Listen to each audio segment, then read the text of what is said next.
There is a terrace at the middle or some higher floor outside, right? Do you have typhoon? Don't you have typhoon, or it seems very dangerous? How did you treat it? Okay, so the question is regarding handling wind, shear load and stuff. We do actually have terraces scattered all the way up from the base of the tower on every single floor, all the way to the top. Bangkok doesn't actually tend to get typhoon-type conditions, but we do get monsoon rains. So the wind peaks at nautical scale, like 40, 50 knots, which is pushing 80, 90 kilometers an hour. So for the residences, this is one of the driving factors why we actually don't have a partially opening facade system. So the non-terraces, they cannot open their window just a little bit because that would cause the windows to be able to pop out. However, for the units that actually do have a terrace, it's been very well engineered. It has a very high balustrade. The balustrade is made out of reinforced double laminated glass. Right at the very top, we will close the terrace when it's particularly poor weather because it's completely outdoor. So, I mean, it could be, just as a result of the rain, it could be 3-4 inches deep in water. And, of course, there's a lightning strike issue as well, potentially. But the balustrade around the outside at the top is 2 meters high. So, from a safety perspective, our concern is not so much wind, but more to do with people wanting, for whatever reason, to jump off.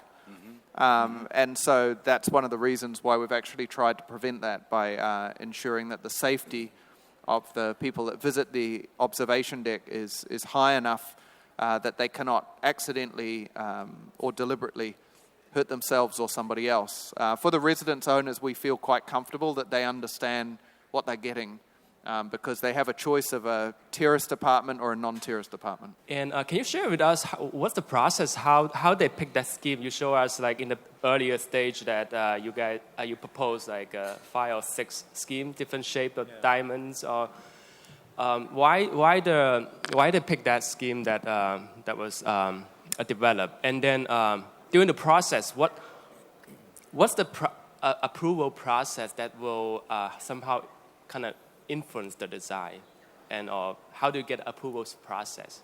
The selection of that tower was quite a nice story, actually. When I presented to the Prime Minister, I had 6 little models about this big, just little rapid production models. I painted them gold, I put them on black velvet. I did my presentation. He had to pick that one because it was the only one that should have been built. And fortunately, he said to me, what's the cheapest building? And so I took 3 of the models and placed them in front of him. I said 3 billion ringgits. I took 2 others, put them behind. I said 3.25 billion ringgits. And the last one I put at the back, which was a torturous thing. I said, that's 3.5 billion ringgits. And he said, oh, well, of course, it must be one of those. I said, it must be one of those. And they would all make a good building. And then he said, fortunately, well, which one is the best? So I was able to pick the one up and say, this one is the best. And then I went through why I thought it was the best. And a lot of it was to do with his One Malaysia platform, the way the building is articulated on the facade via the structural pathways. And he said, you're right, that's the best. Let's do it.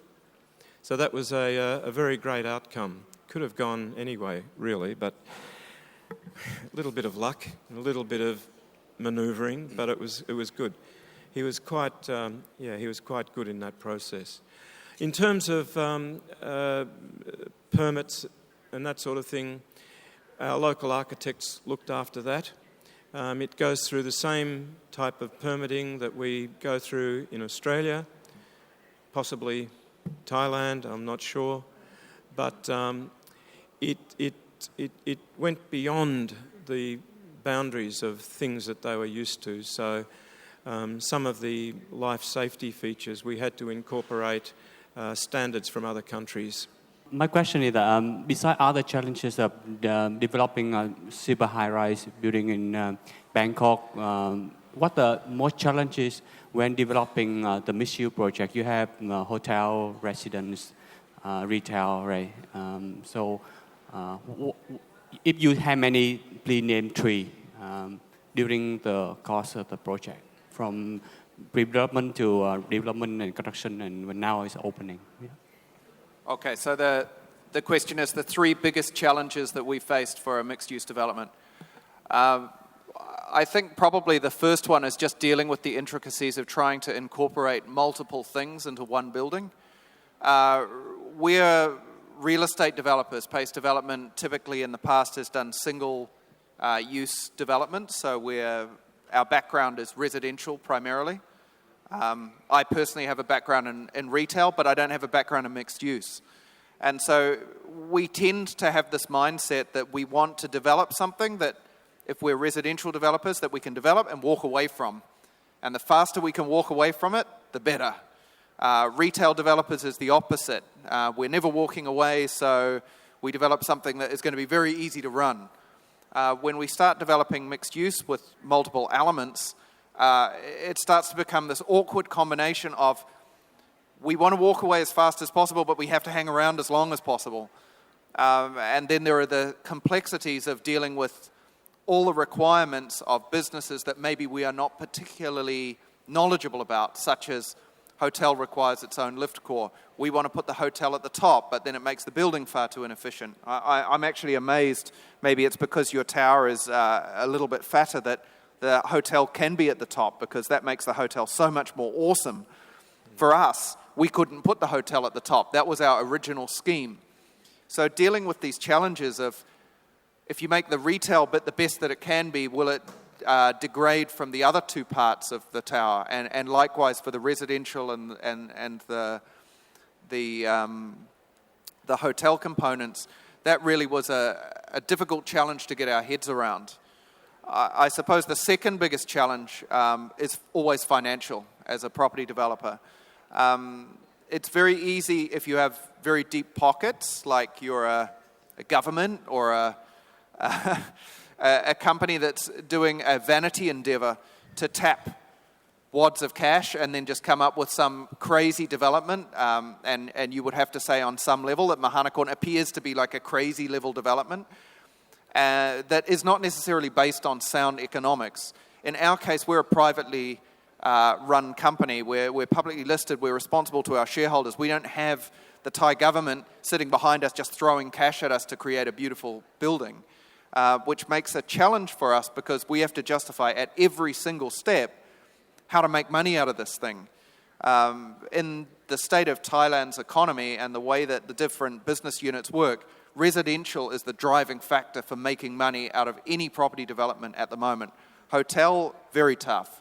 Office building, it's not like Malaysia. We don't have these big corporates that want large office spaces, quite the same as Malaysia. So it's a real challenge to secure land and then actually be able to make money out of it. And so for us, it was a real challenge to be able to say, well, 60% of the tower, 60% of the project worth is tied up in the residential. How do we actually make money out of it?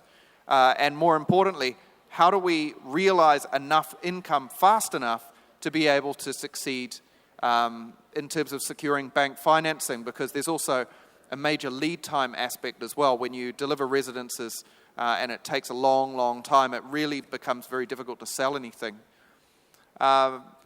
In terms of the third challenge, I'm going to give you the opposite of what you asked. What is the thing that might seem to be the most difficult yet prove to be the most easy? I think it was the aesthetic form of the building. Like, that might seem to be the most challenging thing. Like, it's certainly the thing that whenever I talk to architectural students, myself not being an architect at all, as I say, I have no creativity at all, they tend to believe that this must be by far the most difficult thing to come up with that form.